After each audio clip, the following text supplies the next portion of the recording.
প্রায় 5 একর জমির উপর একটা বাজার, যেটা শুধু মানচিত্রে নয় বরং ইতিহাসের পাতায়ও জায়গা করে নিয়েছে, যেখানে প্রতিটা ইট বালু একটা করে গল্প বলে, যা কিছুকাল আগেও ছিল শুধু নীরব, কিন্তু আজ সেটা মুখরিত। অনেকেই পাশ কাটিয়ে চলে যায়, কিন্তু যে জানে সে আসলে গর্ব করে। আর আজকে আমরা এমন একটি জায়গা সম্পর্কে জানব, দ্য হিস্টোরি অফ হায়দারগঞ্জ।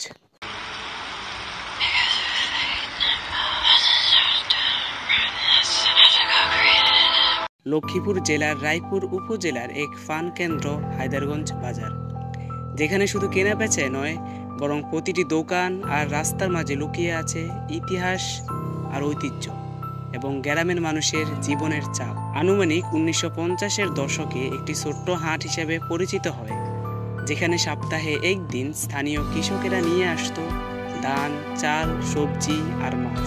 সেই সময় আশেপাশের গ্রাম যেমন চরবংশী, চরপাতা, কেরোয়া, বাভনি, এইসব এলাকা থেকে মানুষ হাঁটতে হাঁটতে বা গরুর গাড়িতে আসতো এই বাজারে।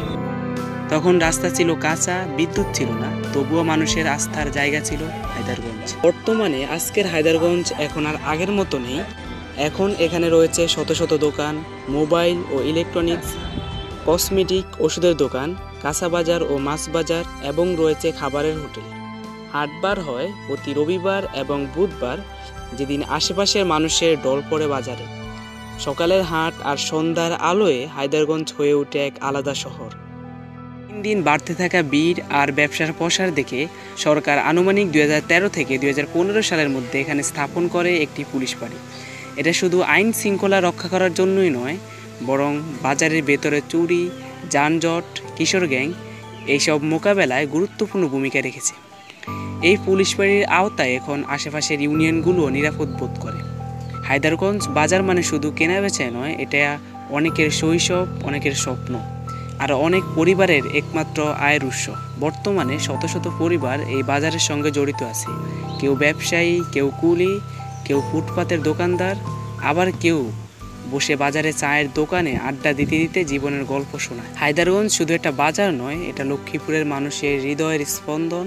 এই বাজার আছে, থাকবে আর বদলাবে সময়ের সঙ্গে সঙ্গে, স্মৃতির পাতায়। তুমি যদি হায়দারগঞ্জের মানুষ হও বা সেখানে কখনো গিয়েছ, তাহলে এই ভিডিওটা অবশ্যই শেয়ার করবে, আর ভিডিওটা কেমন হয়েছে তা কমেন্টে অবশ্যই জানাবে। আল্লাহ হাফেজ।